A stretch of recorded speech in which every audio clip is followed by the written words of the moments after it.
반갑습니다. 여러분 사랑합니다. 잠시 기도하고 시작하겠습니다. 하나님 사랑합니다. 오늘 저희들 하나님과의 관계가 더욱더 좋아지기를 원합니다.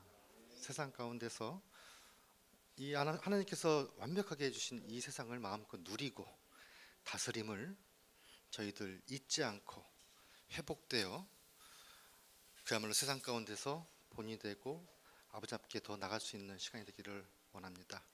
이 시간 함께 해주십시고 아버지께서 저의 입이 아니라 저의 몸이 아니라 오직 아버지께서 직접 함께 얘기를 듣고 누리고 나누는 시간 되기를 기원합니다.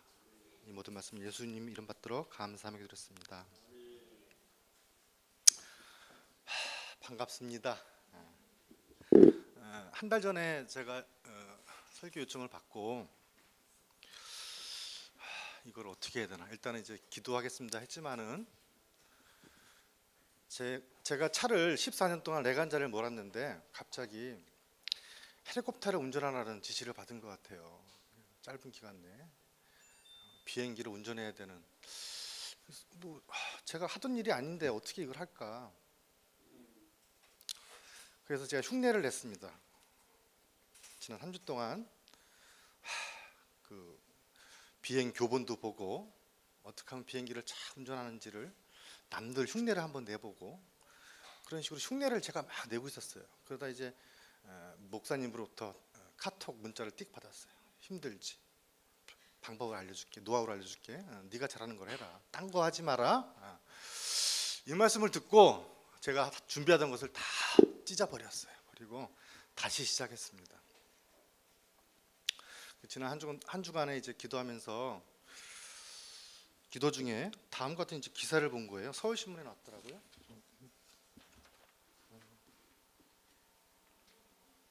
좀 줄여주실래요? 밑에가 안 보이네.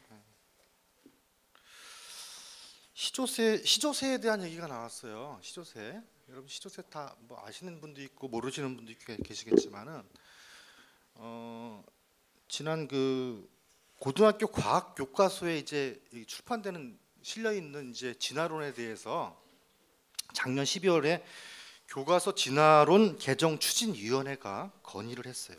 시조새를 좀 삭제를 해달라. 시조새를 삭제해달라. 이러이러한 잘못이 있으니 아이들에게도 창조론적인 지식을 배울 수 있도록 해달라. 이런 청원을 내렸어요. 아마 그 이명박 정권이기 때문에 또 그런 게 또 가능하지 않았나 생각됩니다. 근데 결론이 어제 17일 날 나온 거예요. 17일 날 출판사들은 누구의 의견을 받아들였냐면은 우리나라의 그 과학계 지식인들이 모임이 있습니다. 그걸 한림원이라고 하는데 그 한림원의 의견을 받아들여서 그건 아니다. 그건 아니다. 시조새 삭제 못한다. 더 보완하겠다. 일부 수정해서 가지고 나왔습니다. 잘 안 보이시는데요. 7책 중에 6종이 수정이 됐어요. 일단은 뭐 나가는 거죠. 꿋꿋하게. 이게 미국의 뭐 사이언스, 뭐 네이처 이런 데 그 아주 논란의 중심에 섰었습니다. 뭐 창조론이 과연 진화론을 이겨서 한국당에 이게 이길 수 있는가? 완패를 했습니다. 일단 완패를 했습니다. 그러면 이제 우리 입장에서는 이제 이걸 어떻게 바라봐야 될 것인가 거기에 대해서 고민을 하게 됐어요. 지난 한 주 동안에. 그래서 이 진화와 창조라는 주제가 격렬히 이렇게 일어나고 있을 때 과연 저는 어떨 때는 이제 그 과학자 입장으로서 막 다가서 가지고 막 이거를 의문을 멈추지 못하고 반론을 제기하고 이렇게 할 수도 있고 한편으로 생각해봤을 때는 진짜 하나님의 입장에서 내가 어떻게 해야 됩니까? 조용히 묵상을 해야 될 이런 경론 자체가 좀 신물이 나고 어떻게 보면 이제 의미 없는 싸움에 우리가 과연 발을 담그고 있어야 되는가 한편으로는 그런 생각을 의문을 가졌어요. 그러면 이제 여러분들께서는 창조에 대해서 어떻게 변론을 하십니까? 적극적으로 나설 겁니까? 아니면 어떻게 할 것입니까? 이런 문제에 대해서 한번 고민을 해봐야겠다 해서 이런 주제를 잡아봤습니다. 아무튼 이 논쟁의 한편에는 그 일부 과학자들 또 학회원들이 흔히 어려운 전문 용어를 사용해서 교육을 받은 지성인이라면은 진화론을 사실로 당연히 받아들여야 된다고 강요를 하고 있습니다. 저희 아들도 지금 고등학교 2학년인데요. 그냥 아무 꺼리낌 없이 교육을 받고 시험을 봅니다. 말의 진화, 시조새의 시조새는 보시면 아시겠지만 이렇게 이제 생긴 게 입은 도룡령 저기 도마뱀 쪽 날개도 있고 이제 중간 단계라고 하죠. 아주 좀 특이하게 독일에서 발견된 건데요.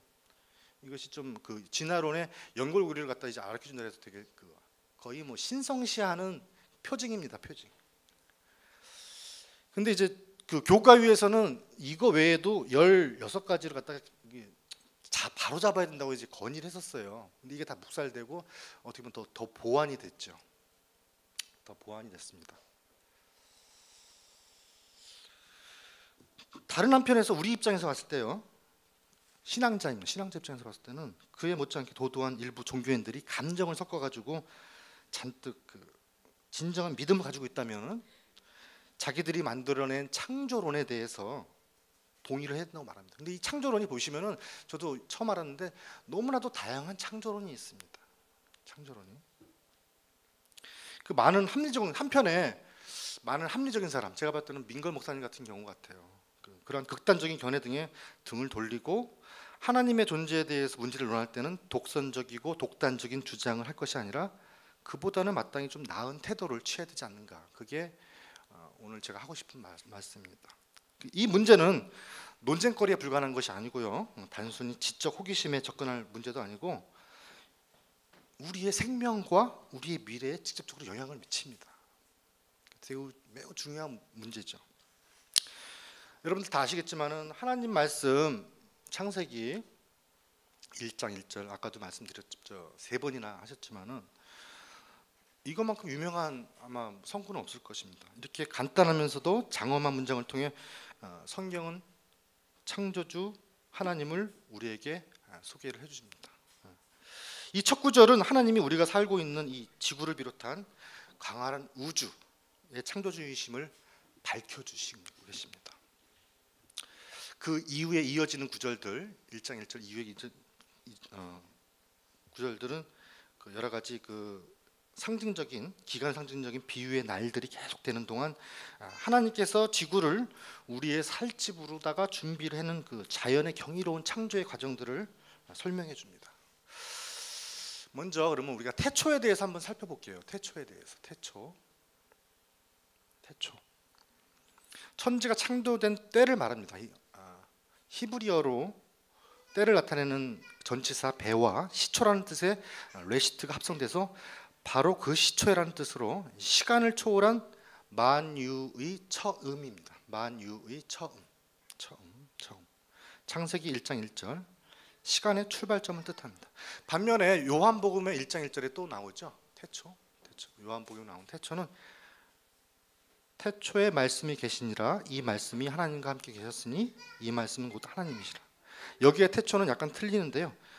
엔 아르케라는 말로 시간을 초월한 영원 이전입니다. 영원 이전. 1장 1절 이후에 처음에 나오는 빛 있습니다. 빛. 하나님께서 빛으로. 여기에 빛은 에너지를 말합니다. 에너지. 그 이후에 태양을 만드시고 넷째 날 태양 만드시고 달 만들고 별 만든 다음에 나오는 빛하고는 좀 거리가 있죠. 다른 차원입니다. 하나님께서는 항상 존재해 오셨지만 우주를 구성하는 물질은 원래부터 있었던 것은 아닙니다. 따라서 여호와께서는 문자적인 하늘과 땅을 창조하실 때 이전부터 존재했던 물질을 사용하신 것이 아니었습니다. 창세기 1장 1절은 태초에 하나님이 천지를 창조하시니라 이 한 문장으로 이 지금 말씀드린 제 말을 분명하게 밝히고 있습니다. 만일 물질이 항상 존재했다면은 물질적인 것과 관련해서 태초라는 단어를 사용한다는 것은 적절하지 않을 것입니다. 죄송합니다. 이게 잠깐만 미끄러져서요. 좀 안 미끄러지게 좀 하겠습니다.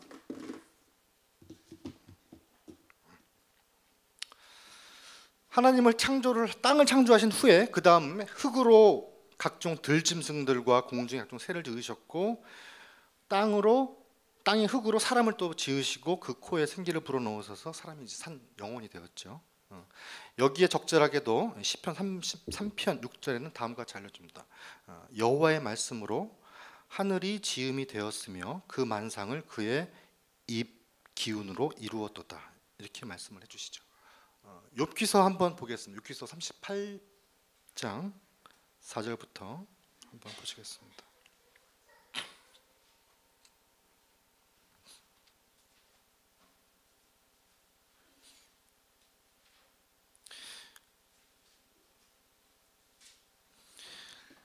(4절부터) 한번 보겠습니다. 다 같이 시작. 내가 땅의 기초를 아직 못 찾으셨나요? 욥기서 38장 4절부터 38장 4절 찾으셨으면 다 같이 보겠습니다. 내가 땅의 기초를 놓을 때에 내가 어디에 있었느냐? 내가 깨달아 알았거늘 말할지니라. 누가 그것의 도량법을 정하였는지 누가 그 줄을 그것 위에 띄었는지 내가 아느냐? 그것이 주추는 무엇에 세웠으며 그 모퉁이 돌을 누가 놓았느냐? 그때 새벽별들이 기뻐 노래하며 하나님의 아들들이 다 기뻐 소리지르니라. 바다가 그 모태에 터져 나올 때에 문으로 그것을 가둔 자가 누구냐? 그때 내가 구름으로 그 옷을 만들고 흑암으로 그 강벌을 만들고 한계를 정하며 문빗장을 지르고 이르기를 내가 여기까지 오고 더 넘어오지 못하리니 내 높은 파도가 여기에 그칠지니라. 아멘. 그 다음 31절 한번 이어서 보겠습니다. 31절에서 33절까지 시작. 내가 묘성을 메어 묶을 수 있으며 삼성의 띠를 풀 수 있겠느냐? 너는 별자리들을 각각 제때에 이끌어낼 수 있으며 북두성을 다른 별들에게로 이끌어 갈 수 있겠느냐? 내가 하늘의 궤도를 아느냐? 하늘로 하여금 그 법칙을 땅에 베풀게 하겠느냐? 하나님께서는 욥에게 자신이 땅의 기초를 놓고 바다를 막을 때의 특정한 단계를 밝히셨음을 명확하게 하셨습니다. 하늘의 법규를 이제 알려주신 거죠. 다음 창조에 대해서 다시 한번 함께 알아보고자 합니다. 창조는 하나님께서 우주의 만물을 지으신 것을 말하죠. 창조. 이에 해당하는 히브리어는 이제 바라입니다. 바라. 무에서 없는 것에서 유를 만든다. 여기에 주어는 항상 누가 될 수 있을까요? 오직 하나님이십니다. 오직 하나님. 하나님은 말씀으로 세상을 창조하셨죠. 아담과 하와를 그의 형태로 말씀을 만드셨고 생명을 주신 분이시며 그 외에도 일정한 규칙을 만드셨습니다. 또한 인간들에게 용서와 깨끗함을 받을 수 있는 과정을 창조하셨습니다. 물질의 창조뿐만 아니라 제도도 만드셨다는 것입니다. 그리고 역사의 종말에 새 하늘과 새 땅을 창조하실 것입니다. 창세기 1장에 따르면 우주는 우연의 산물이 아니고 살아계신 하나님의 목적이 있는 창조의 산물임을 알 수 있습니다. 이 창조자는 하나님이며 하나님은 인류를 위해 안정성, 반복성, 다양성 그리고 아름다움까지 이런 아름다움까지 특징되어지는 우주 안에 이 지구를 만드셨고 마지막에 인간을 만드셨습니다. 창조의 궤관을 적은 후에 모세는 매우 중요한 사건에 초점을 맞춥니다. 그 사건은 바로 하나님의 형상과 모양으로 만들어진 사람의 창조였습니다. 우주의 모든 만물의 마지막 방점은 사람인 것이죠. 창조에 관한 창세기 기록은 비록 간단하지만 생명의 기원과 의미에 대한 가장 기본적인 성경의 관점을 드러내주고 있습니다. 창조의 방법을 한번 살펴볼게요. 창조를 어떻게 하셨는지.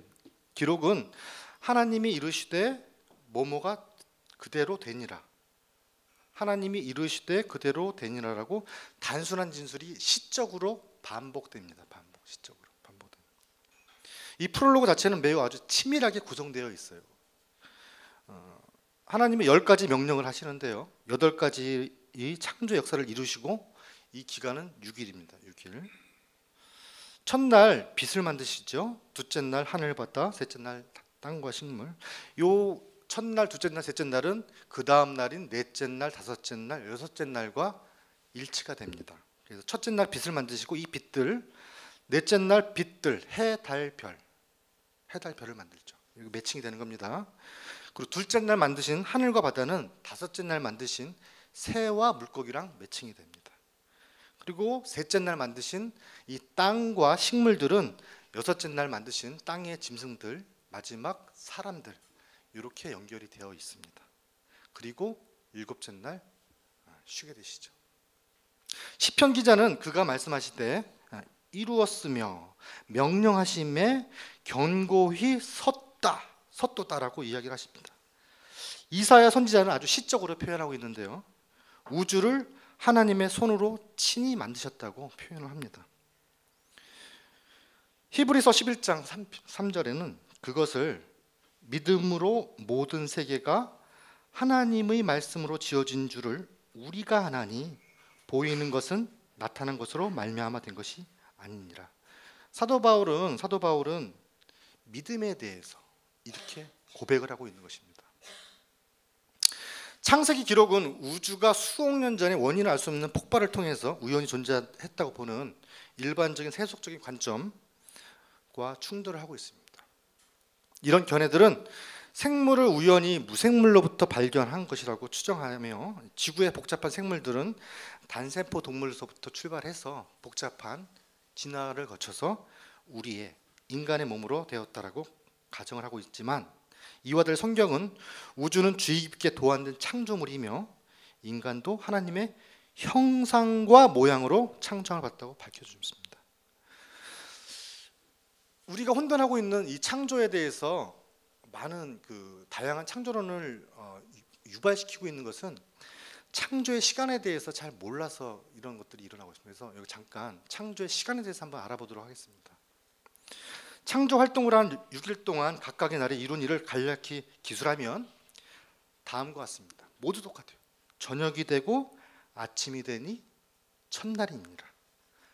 둘째 날이니라. 셋째 날이니라. 마지막 여섯째 날도 저녁이 되고 아침이 되니 이렇게 넘어가죠.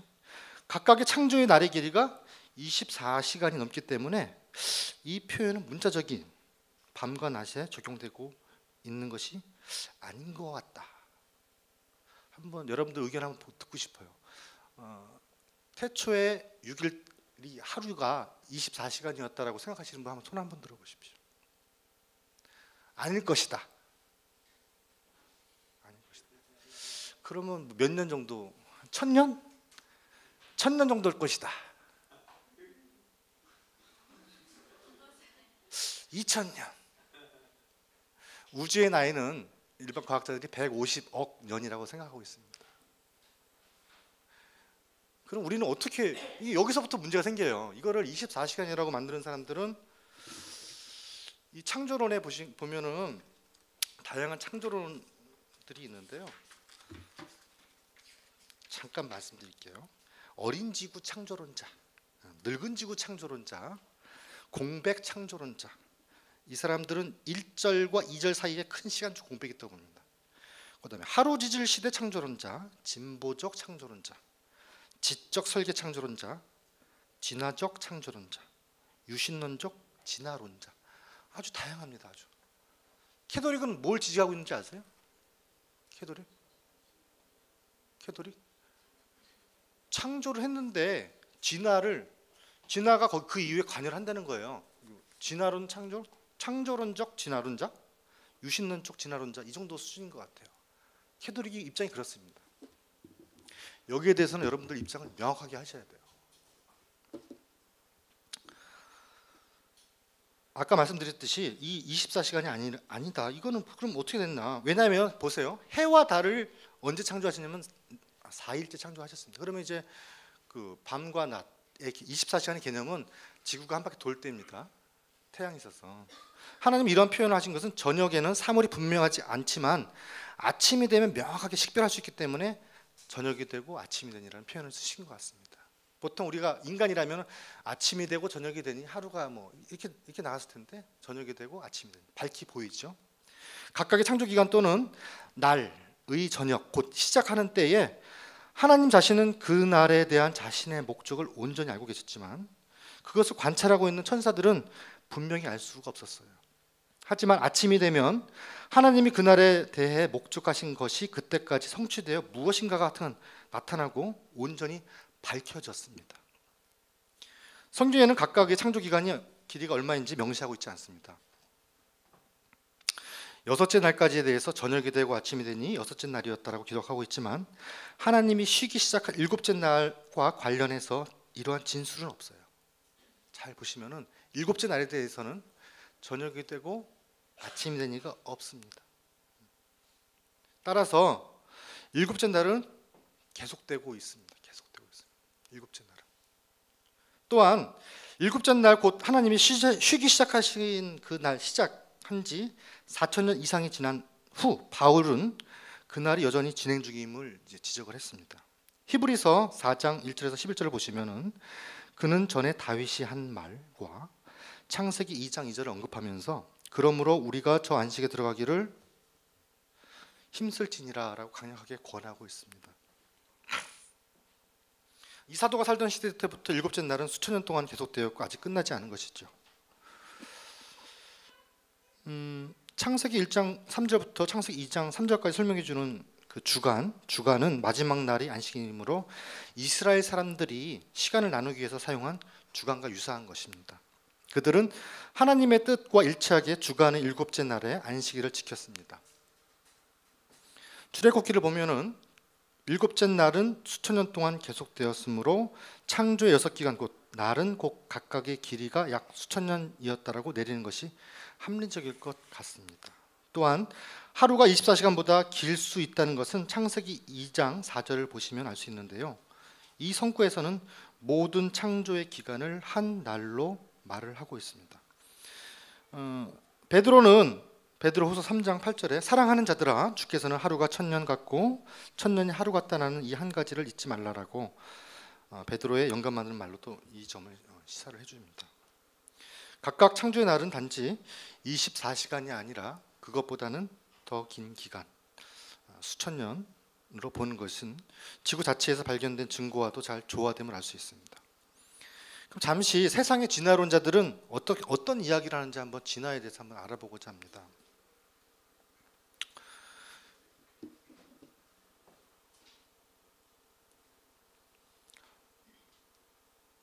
위에 있는 그림은 진화론자의 대표적인 거죠. 원숭이가 이렇게 쭉 발전해서 인간까지 온 거죠. 이거는 바티칸에 있는 그 성당에 있는 천지창조 그림입니다. 여기 보시면은 그 창세기 1장에 대해서 쭉 1장과 2장 쭉 나온 거에 대해서 그림을 그려주고 있죠. 이 말씀은 이따가 해드리고요. 진화에 대한 정의를 일단 여러분 말씀드릴게요. 에볼루션. 여러분들 핸드폰 갖고 계시죠? LTE로 바꾸신 분 손 들어보세요. LTE로 바꾸신 분. LTE 한 분. 이게 기존의 3G보다 속도가 한 4-5배 좀 빠른 핸드폰 스마트폰 종을 LTE라고 하는데 LTE가 뭐냐면 롱텀 에볼루션이라고 합니다. 이제 긴 기간 동안에 진화를 한다. 짧은 기간에 이제 막 개발해서 한 게 아니라 얘는 아주 긴 기간 동안에 계속 진화를 할 것이다라고 개발자가 이름을 LTE로 붙였습니다. 이 진화는 보면은 어떤 특정한 방향으로 변해가시는 것입니다. 일단 우주도 이제 진화라고 할 수 있어요. 우주 뭐 예를 들면 생명이 없는 그 물체에서 일어나는 아주 큰 변화, 우주가 팽창한다는 이 진화라고 할 수 있습니다. 그런가 하면 생명체에서 일어나는 작은 변화, 동물과 식물이 어떤 돌연변이를 일으키죠. 이것도 진화라고도 할 수 있습니다. 하지만 진화론자들이 얘기하는 뭐니 해도 이 말이 가장 잘 사용해야 하는 것입니다. 이 말이 뭐냐? 생명이 없는 화학 물질에서 무기물에서 생명이 있는 유기물로 생성돼서 자가 복제를 하는 세포가 형성되더니 서서히 좀 더 복잡한 생물로 발전해서 결국 가장 뛰어난 지성을 갖춘 인간이 되었다. 이것이 진화론자의 논리입니다. 여러분들 그 과학자가 창조주 하나님을 믿기가 쉬울까요? 아니면 신학자가 하나님을 믿기가 더 쉬울 것 같습니까? 신학자요? 창조주 하나님을 믿기는 과학자가 믿기가 더 쉽습니다. 제가 이 말씀을 왜 드리냐면은 이게 말이 안 되는 거거든요. 이게 무기물에서부터 유기물이 나오는 과정. 이 세포가 유전해서 나가려고 하면은 뭐가 이 세 가지가 필요합니다. RNA, DNA, 단백질. RNA, DNA, 단백질. 이 몸은 100조 개의 세포로 이루어져 있습니다. 100조 개. 각각 세포마다 핵이 있고 그 핵 안에는 RNA, DNA, 단백질이 있습니다. RNA, DNA는 우리 몸이 어떻게 이루어져야 되는지에 대한 정보를 기록한 기록지입니다. RNA의 한 1g 정도의 무게는 CD 100조 개, CD 100조 개의 정보가 저장될 만큼 아주 복잡한 정보가 들어 있습니다. 근데 그런 정보가 우리 100조 개의 세포에 각 세포마다 그 핵이 있고 그 핵 안에 DNA, RNA 이게 다 들어 있어요. 원시 세포라 해가지고 얘가 단순하게 증식을 하는 게 아닙니다. 각 원시 세포들도 이 세포막이 있습니다. 세포막이 있고 이 막을 출입을 하고 나가려면은 아무나 못 나가요. 출입증을 검사하는 보안 시스템이 삼성전자의 보안 시스템에 몇 배 더 잘 돼 있습니다. 잘 돼 있습니다. 근데 그 RNA 그 자체를 만드는 것도 힘든데 이게 우연히 RNA가 덜러덩 만들어져서 또 DNA도 있고 또 거기에 대해 이 복잡해가지고 그 얘네가 만드는 게 단백질을 구성하게 되는데요. 여기에 대한 그 과학자들의 그 확률론적으로 다 표현한 방법이 있습니다. 난지도 쓰레기장에 태풍이 왔습니다. 이렇게 태풍이 와서 쓰레기장에 모든 게 있었겠죠. 태풍이 와서 막 혼돈이 돼가지고 갑자기 보잉 747기가 딱 만들어져 있는 확률. 아니 그거를 믿는 게 과학적입니까? 아니면은 뭐 안 믿는 게 과학적입니까? 신학자는 잘 이해를 못 하실 거예요. 근데 과학자는 그거를 밝히 알아요. 근데 과학자들이 그거를 거부하고 하는 것들은 근본적인 문제는 신의 존재를 스스로가 인정하지 않기 때문에 거기에 그렇게 얘기를 못하는 것입니다. 창조론과 진화론의 대립은 제가 결론부에 말씀드리겠지만 과학의 문제가 아닙니다. 하나님을 존재를 인정하느냐 안 하느냐가 창조론의 분쟁에 있어서 핵심이지 여기에 휘말리면은 사단에 놀아나는 결과가 됩니다.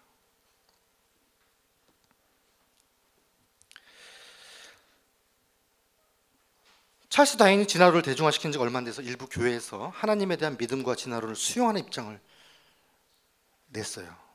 캐톨릭도 그렇게 말했습니다. 일부 사람들은 하나님께서 틀림없이 어떤 방법으로인가 진화를 사용해서 생물을 창조하셨다는 이론을 수용합니다. 타협을 하기 시작한 거죠. 창조론은 타협이 없습니다. 진화론과 타협을 했어요. 사람들이. 일부 신학자들이.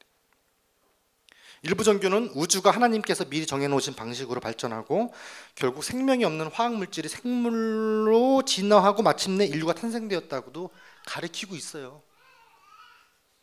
유신론 쪽 진화라고 알려진 그러한 이론을 옹호하는 사람들은 그 과정이 일단 시작된 후에는 하나님께서도 개입을 안 하신다고 합니다. 그런가 하면 하나님께서는 일반적으로 대부분의 동식물들이 진화 과정을 통해서 생겨나도록 허용하셨지만 때때로 그 과정이 순조롭게 진행하도록 개입을 하셨다는 아주 교묘한 사람들도 나타나기 시작했어요. 여기에 쏘고시면 안 됩니다. 여러분들은 창조주 하나님을 어떻게 믿게 됐나요? 목사님 어떻게 믿게 되셨어요? 창조주 하나님? 그냥 대부분 신학자들이 이렇게 얘기합니다. 그냥 믿기다. 근데 과학자는 그냥이라는 게 없어요. 안 믿을 수가 없어. 제가 한번 보여드리겠습니다. 이렇게 지구의 사이즈.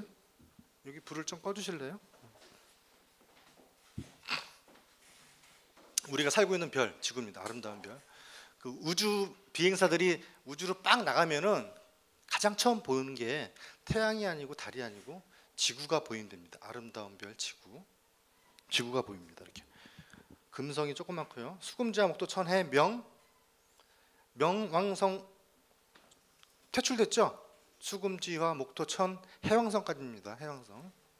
자, 목성 아주 무거운 별입니다. 목성, 토성, 천왕성, 해왕성 퇴출됐고요.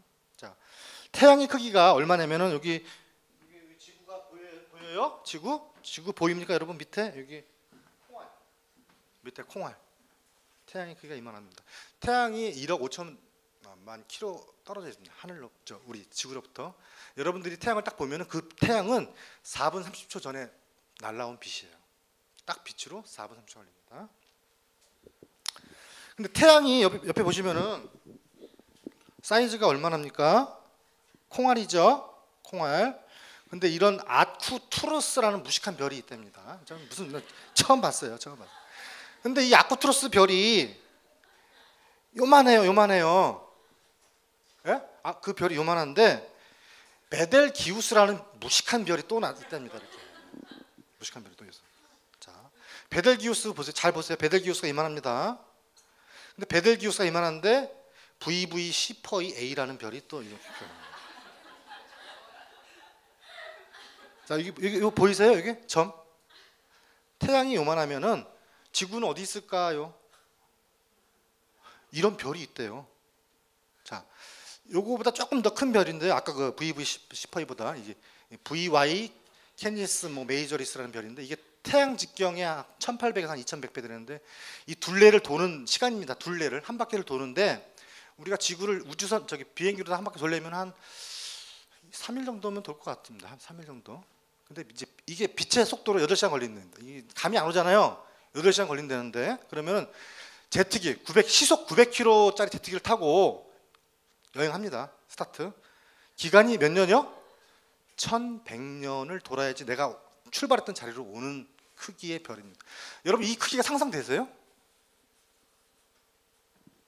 지구로부터 5천 광년이 떨어져 있답니다. 여러분 광년이라는 거를 천문학자들이 왜 만들었냐면 이거 그냥 킬로미터라는 걸 써가지고는 할 수가 없기 때문에 빛이 1년 동안 가는 거리예요. 빛은 1초에 30만 킬로미터를 갑니다.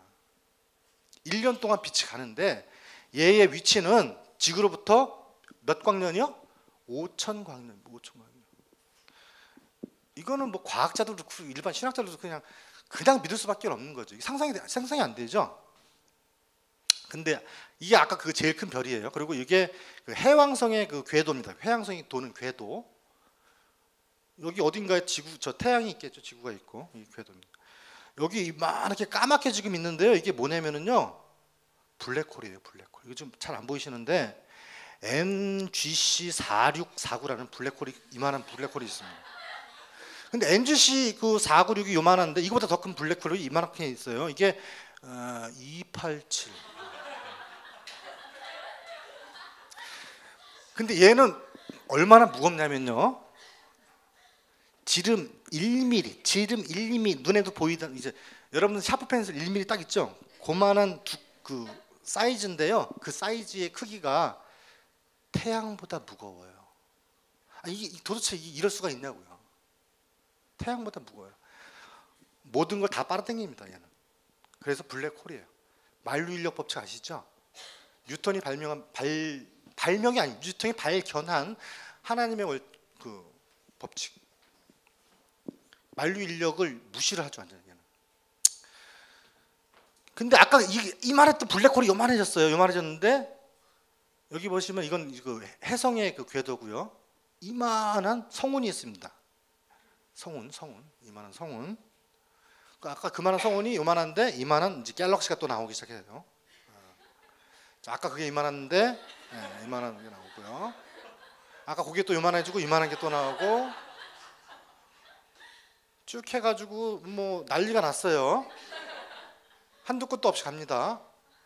그래서 이 보이는 게 우리 은하계입니다. 이 은하계가 모여서 소우주를 이루고 있고요. 소우주가 어마어마하게 많이 모여서 대우주를 모이고 있습니다. 이런 것들이 은하계입니다. 소우주가 되겠죠. 그럼 우리 은하에 대해서 우리 지구의 주소를 한번 살펴볼게요. 주소. 우리 지구의 주소. 이상적인 주소. 오늘 좀 시간 좀 많이 뺏겠습니다. 하나님을 광고해야 되기 때문에. 우리 은하는 나이가 132억 년 됐답니다. 일단 과학적으로 한번 설명해 볼게요. 만환경이 우리 인간이 갖고 있는 만환경의 관측 거리는 3,000광년밖에 안 돼요. 3,000광년. 요 사이즈가 3,000광년입니다. 이 길이가. 두께는 1,000광년. 이 폭. 이 우리 은하의 폭. 요 폭은 12만 광년입니다. 12만 광년. 그냥 그러려니 하세요. 그냥 계산하지 마시고 12만. 태양의 위치는 요 날개 쪽에 이렇게 하나 있습니다. 날개 쪽. 근데 하나님께서 이 절묘한 위치를 갖다 놓으셨어요. 절묘한 위치를. 지금 이 우리 은하는 지금 초속 600km로다가 움직이고 있습니다. 소용돌이 치고 있어요. 우리 알 수 없죠? 여러분들 이 지구도 자전하고 있어요. 초속 340m로 430m로 자전하고 있어요. 우리 잘 모릅니다. 하나님께서 얼마나 우리를 사랑하시는지를 여러분께 지금 보여드릴게요. 얼마나 사랑하시는지를. 지금 이제 우리의 이상적인 주소를 우리 은하에 어느 정도 위치한 걸 아셨죠? 태양. 하나님께서 태양과 달을 만드셨고 별을 만드셨다는데 이 태양을 어떻게 만드셨냐면 이 태양은 보시면은 무지무지 뜨거워요. 뜨겁고 별은 또 얘는 빛을 안 냅니다. 태양의 소스는 에너지는 핵융합이라고 하는 수소가 두 개가 결합하면은 헬륨이 되는데요. 그 헬륨이 나올 때 에너지가 나옵니다. 에너지가. 1장 2절이죠. 빛이 있으라. 여기서의 빛은 에너지입니다. 우리 지구는 태양으로부터 에너지를 받아요. 근데 우리 지구가 태양으로부터 받는 혜택은 50억 분의 1밖에는 안 돼요. 50억 분의 1밖에는 안 됩니다. 이 지구는 태양으로부터 그런 도움은 받지만은 여러 가지 나쁜 전자기파가 날라와요. 그냥 맞아버리면 죽어요. 감염돼서 죽어요. 이게 무슨 그림이냐면 여기가 지구인데요. 이 자기장으로 우리 태양을 갖다가 자기장 쉴드를 만들어 놓으셨어요. 하나님께서. 다른 행성은 없는데 지구는 땅속 깊이 파시면은 뜨거운 내핵과 외핵이 있는데요. 얘네들은 뜨거운 마그마인데 마그마가 뭐냐면 쇳물이에요. 쇳물이 거기서 막 돌고 있어요. 돌면서 자기장을 만들어냅니다. 다른 별은 없어요. 이 자기장이 태양으로부터 날아오는 여러 가지 나쁜 우주선들을 갖다가 막습니다. 이 장치가 없으면은 지구에 아무도 살 수가 없습니다. 아무도 살 수가 없습니다. 또한 지금 우주의 이 공간에 대기권 있죠. 성층권. 얼마 전에 그 미친 오스트리아 친구가 뛰어내렸죠. 39km 꼭대기에서 헬륨 풍선 타고 올라가가지고 쫙 때려내렸어요. 영하 뭐 마이너스 59도, 기압이 1기압 그런데 딱 뛰어내렸더라고요. 보시면 이 대기가 없다 하면은 우리 지구로부터 날아오는 유성우가 하루에도 수백 개가 날아오고 있는데 그 조그만 거라도 떨어지면은 여기 여러분 뭐 지구 최후회나 이런 거 보셨나요? 영화? 거기 보면 막 유성우가 막 지구에 막 와가지고 바다가 난리나고 하잖아요. 그죠? 지름이 1m짜리 돌만 그렇게 속도가 돼서 떨어져도 서울 전체 날아가 버립니다. 서울 전체가. 그거를 이 대기가 막고 있죠. 그리고 오존층이라는 게 또 있어요. 오존층이 유해한 그 자외선들을 차단하고 있죠. 그리고 하나님께서 아주 기가 막힌 시스템을 도입을 하셨어요. 이 지구처럼 완벽한 재활용을 하는 시스템은 없습니다. 인간이 흉내도 못 냅니다. 그 중에 하나가 이 자연계의 순환 중에 하나가 이 물이에요. 물은 태양으로부터 증발하고 다시 구름이 돼서 이동을 해서 내려오죠. 어떤 흐름을 만듭니다. 여러분들 생명이 피라고 하는 거는 우리 몸에 피가 돌기 때문에 생명이라고 하는 거예요. 지구도 이렇게 물이 흘러야 돼요. 이 흐름을 만들어주는 거에는 아까 말씀드린 하나님께서 절묘하게 달을 만들어 주셨어요. 달은 항상 우리를 쳐다보고 돌고 있어요. 똑같은 얼굴, 똑같은 표정으로. 그러면서 뭘 만들어내요? 지구에 조수간만차를 만들어냅니다. 태풍이 없어도 인천 아파트 가보세요. 30일마다 2번씩 오르락내리락 합니다. 이러면서 바닷물을 흔들어줘요. 태풍 오잖아요. 태풍 완전 뒤집어 버립니다. 그거보다 좀 더 세게. 조수간만차가 잘 안 나는 데는 태풍을 흔들어 주시고, 태풍이 못 가는 데들은 또 조수간만차로다가 해결해 주시고, 이런 물의 순환으로다가 이 지구를 갖다가 관리를 치밀하게 하고 계십니다.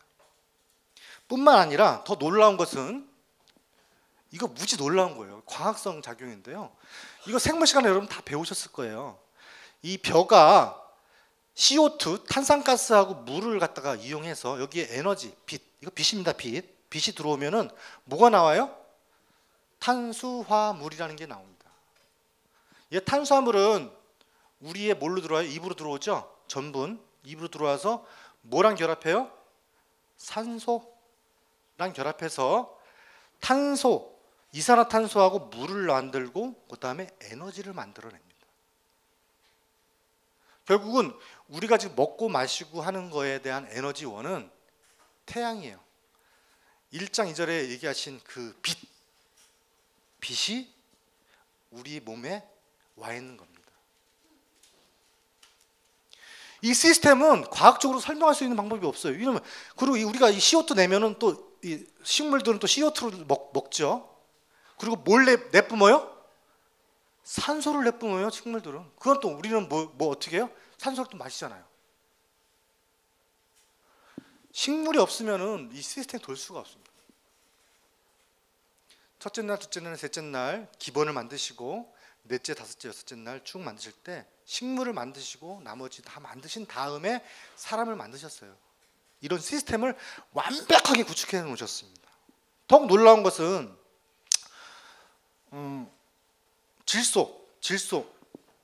질소가 대기의 78%가 질소인데요. 얘는 그 식물들은 이 물하고 이것만 광합성만큼 못 살아나요. 질소를 갖다가 비료를 갖다 흡수를 해야 되는데, 여러분 번개치잖아요. 번개가 자동 질소 비료 공장입니다.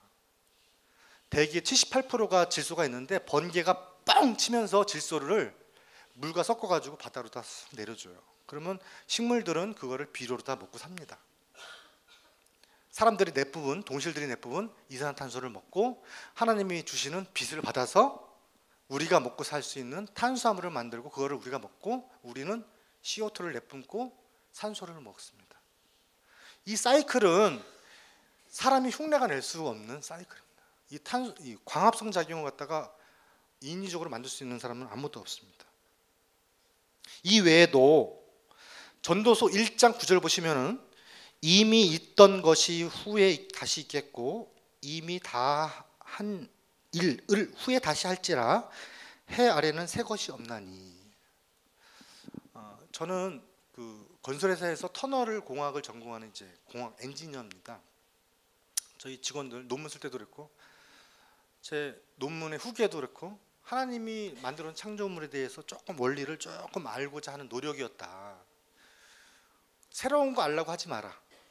후배들한테도 그래요. 새로운 거 알라고, 아니 뭐, 네 머리 뽀개진다. 새로운 거 알라고 그러면 지금 있는 것도 모르는데 새로운 거 어떻게 나오겠어요. 박사 할아버지 1000만 명 갖다 놔도 새로운 거 절대 나올 수가 없습니다. 다윈이 만류인력 법칙을 발견한 겁니다. 발명한 거 아닙니까? 에디슨이 수많은 뭐 발명품들을 했지만은 창조물은 하나도 없습니다. 하나님께서 만들어 놓은 것들을 흉내낼 뿐이에요. 그 중에 대표적인 것들 한번 볼게요. 이 비행기 있잖아요. 비행기요. 이 비행기는 정확하게 이 새를 갖다가 흉내를 낸 겁니다. 이 날개 모양이라든지 이런 것들을 보시면은 정확하게 새를 따라했어요. 최초의 설계자는 누구세요? 하나님이십니다. 하나님. 인간이 이 복잡한 747 비행기를 만들 수는 있지만은 이런 작은 참새 새끼 기러기, 갈매기 한 마리 만들 수 없습니다. 결코 못 만듭니다. 잠수함 있죠, 잠수함. 이게 보면 저 앵무조개인데, 앵무조개. 요거는 그 갑오징어. 이 안에 이제 부력 탱크를 해가지고 탱크에 공기를 넣었다 뺐다 해가지고 오르락내리락 하거든요. 이 앵무조개랑 이 갑오징어가 딱 그 기관이 몸에 장착이 돼 있어요. 기본적으로 올라갔다 내려갔다 바닷속에서 장착. 사람이 올라갔다 내려갔다 하면 여기 줄을 답니다. 줄을 달아가지고 뭐 내려갔다가 또 뭐 이렇게 쳐가서 올라가고. 얘는 이 기관에 하나님께서 다 만들어 놓으셨어요. 이 복잡한 부력 시스템 자체를 갖다가 만들어 놓으셨어요. 이거는 그 F-14 전투기의 엔진입니다. 제트 엔진이죠. 제트 엔진. 제트 엔진은 공기를 당겨서 여기서 그 휘발유를 태워가지고 뒤로 다 뿜어내는 겁니다. 여기 터보팬이라는 게 돌고요. 압축해서 딱 뽑아내는데요. 이게 뭐냐면 여러분들 잘 드시는 오징어예요. 오징어는 기본적으로 제트 엔진을 갖고 있어요. 물을 쫙 맞았다가 푹 하면은 앞으로 쫙쫙 가죠. 추진력이 얘는 제트 엔진을 갖고 있는 겁니다. 이게 헤엄쳐서 가는 게 절대 아니에요. 오징어가 막 이래가지고 가는 것도 아니고 물을 빨아당겨서 축 뿜어요. 그러면 어떻게 가요? 뒤로 작용 반작용의 법칙에 의해서 뒤로. 그 원리가 바로 똑같습니다. 엔진은 똑같아요. 흉내냈을 뿐이에요. 보세요. 여러분들 임신하면은 병원 가가지고 초음파를 하고 간 안 좋으면 또 초음파 진단하잖아요. 복잡한 기계로 다 해서 이렇게 하잖아요. 이거 누가 갖고 있느냐? 박쥐를 피아노 줄을 갖다가 촘촘하게 공간에 깜깜한 밤에 이렇게 쳐놓은 데다가 박쥐를 풀어놓잖아요. 줄 하나 안 건드리고 거기를 통과해서 빠져나갑니다. 뭘로요? 초음파로 다 탁 쏴가지고 줄의 위치를 딱 알아요. 칙칙칙 해가지고. 박쥐가 군무를 하잖아요. 군무. 보셨어요? 군무? 그 수만 마리가 박쥐가 쫙 교통사고가 한 번도 안 나. 교통사고가 한 번도 안 난다니까요. 부딪혀가지고 인간 같았으면 부딪혀서 떨어졌을 거예요. 근데 거기에는 누구 지도자가 있어요? 얘네들이 총괄 지휘하는? 없어요. 지휘자 없어요. 메뚜기 때 지휘자 있습니까? 메뚜기 때? 목사님 메뚜기 때 지휘자 메뚜기 있어요? 보셨어요? 그 수많은 메뚜기가 군무를 하는데 지휘자 없이 하나도 안 부딪히고 쫙 날아갑니다. 인간이 그걸 흉내내려면요, 뭐 머리 터질 거예요, 머리 터질 거예요.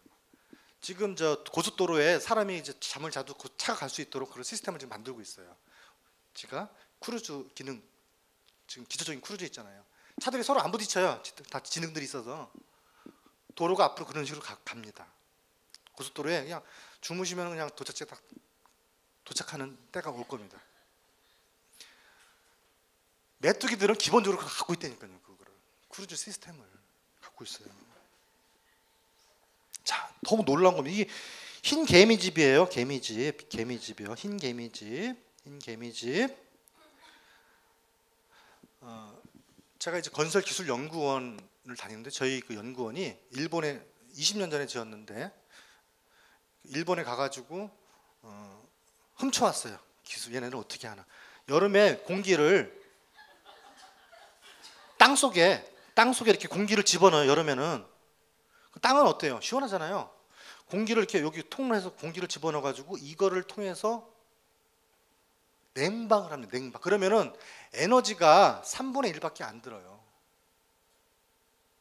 여름에는 어떨까요? 여름에는 땅속이 따뜻하잖아요. 따뜻하니까 따뜻한 공기가 이게 찬바람을 끌어당겨서 쭉 와가지고 나오면 이걸로 난방을 하면은 에너지가 3분의 1밖에 안 들어요. 근데 놀랍게도 이 흰 개미가 이렇게 이 구멍들이 이렇게 많이 있어요. 이렇게 찬 공기는 밑에 있는 데를 통해서 이렇게 들어옵니다. 이 냉난방 시스템이 완벽히 갖춰 있어요. 이게 들어와가지고 더운 공기가 위로 나갑니다. 이렇게 순환이 돼요. 공기가 안에서. 여기에 버섯을 키우는 버섯 농장도 있습니다. 알 낳는 곳, 화장실 따로 있어요. 화장실, 잠자는데, 새끼 까는데 거의 뭐 여러분도 형편없는 아파트보다 100배 나아요. 자동적으로 뭐 돈이 들어가요, 뭐가 들어가요? 완벽한 시스템을 갖추고 있습니다. 이거 진짜 놀라운 건데 이것도요. 얘 뭔지 아세요? 이름이 뭔지 아세요? 벌새. 벌새. 저 직접 봤어요. 얼마 전에 여행 갔다 와서. 얘는 이 날개가 벌처럼 움직여요. 벌처럼. 초당 90회를 갖다가 막 합니다. 공중에 서 있어요. 정지 비행을 합니다. 정지 비행. 하늘에 서 있다니까요. 하늘에 서 있는 새 보셨어요, 여러분? 이게 바람 불 때 갈매기 이렇게 떠 있는 거 말고 하늘에 서 있는 새. 못 보셨죠? 하늘에 서 있는 게 요 잠자리라고 있습니다. 잠자리. 잠자리는 약간 좀 무식해서 날개가 4개예요. 4개라서 이걸 다 막 열어 가지고 이제 정지 비행을 합니다. 균형을 잘 맞춰요. 근데 얘는 날개가 2날개밖에 없어요. 기가 막힌 거예요. 이거는 도저히 이게 과학적으로다가 상상이 안 되는 거예요. 이게 날갯짓을 해가지고 공중에 떠 있는다는 것 자체는 그 흉내내 가지고 뭐 헬리콥터 만들고 뭐 이렇게 수출연기 만들고 흉내쟁 인간은 흉내쟁이일 수밖에 없다. 엊그저께 저희 공원을 갔다 왔는데 그 뭐 부쟁인가요? 꽃부쟁이라 가지고 꽃잎이 여러 개가 달려 있는 게 있어요. 이쁘더라고요. 저는 개인적으로 그냥 믿은 게 아니고요. 그 잡초죠, 잡초. 잡초를 보고 하나님을 믿게 됐어요. 잡초를 보고 이거 못 만들어요. 잡초 풀 하나 못 만들더라고요. 형편없는 풀 한 포기 못 만든다. 인간은 도대체 그럼 누군가는 설계를 하실 거고 이렇게 뛰어난 인간을 갖다가 그냥 덜러덩 나오겠어요? 피보나치라는 수열이 있습니다. 피보나치. 요거 뭐냐면 이제 앞에 거 숫자를 더한 게 요 2가 되고요. 이렇게 더한 게 2가 되고 요 바로 앞에 거 1과 2를 더하면 3이 되고 3과 요 2를 더하면 5가 되고 5와 8, 3을 더하면 8이 되고 이렇게 쭉 나가는 이게 이 피보나치 수열입니다. 이게 결국은 황금률과 나오는데요. 요 뒤에 수를 요 앞에 수로 나누게 되면은 정확하게 1.618이라는 숫자가 나옵니다. 1.618. 자, 이 꽃잎은 이 수열을 따릅니다. 하나님께서는 아까 얘기했죠. 창조 만물을 만드실 때 아름답게 만드시더라고요. 아름다움을 추구하기 위해서 이 수열을 따르는데요. 붓꽃은 3개, 채송화는 5개, 뭐 모라는 8장, 곽꽃 치커리는 21장, 질경이와 데이지는 34장, 쑥부쟁이 요즘 가시면 쑥부쟁이 많이 있어요. 여기 55장, 89장입니다. 제가 토요일 날 꽃을 뜯어갖고 와가지고 세봤어요. 1장, 2장, 3장. 다는 아니고 거의 90% 이상은 이 수열을 따릅니다.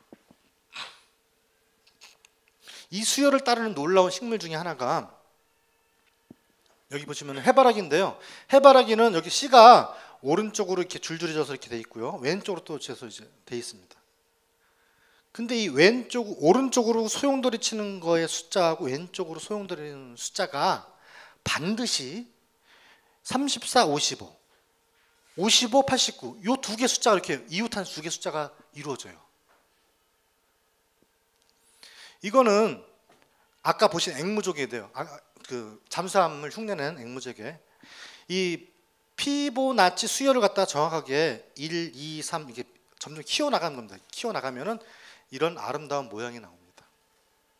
이것이 1대 1.4618 황금비라고 하는 여러분 가지고 있는 아이폰, 아이패드, 신용카드, TV 모두 이 황금비를 이용한 디자인입니다.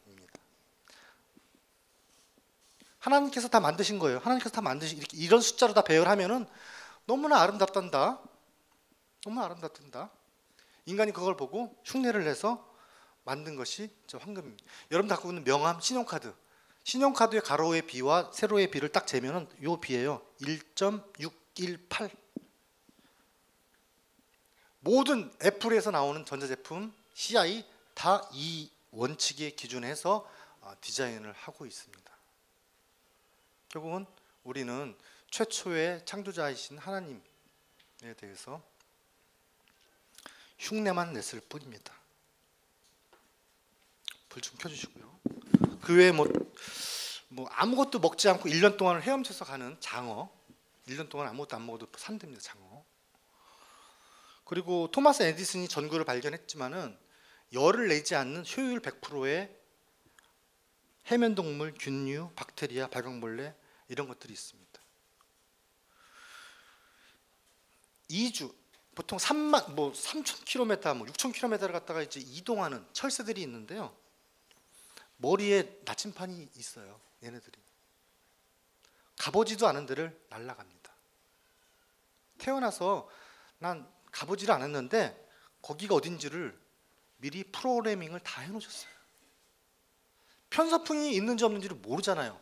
새가 조그만 새인데 얘는 편서풍을 타가지고 가야지 자기가 원하는 목적지로 갈 수 있어요.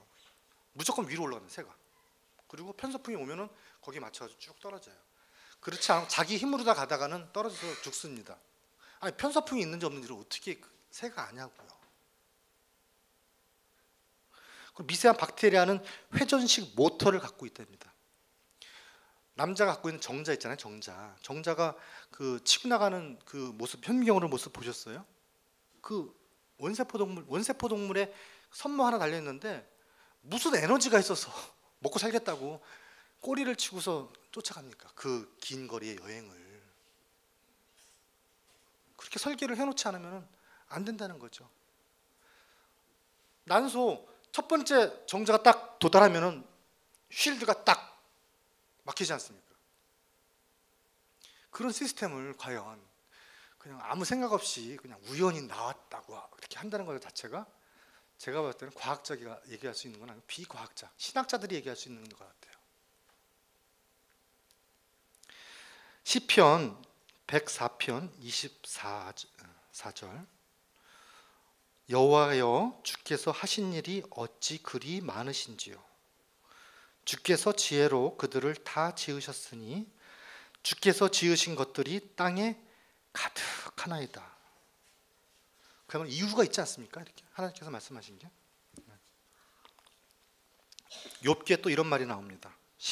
12장 7절 9절 이제 모든 짐승에게 물어보라. 그것들이 내게 가르치리라. 공중의 새에게 물어보라. 그것들이 또한 내게 말하리라. 땅에게 말하라. 내게 가르치리라. 바다의 물고기도 내게 설명하리라. 이것들 중에 어느 것이 여호와의 손이 이를 행하신 줄을 알지 못하랴.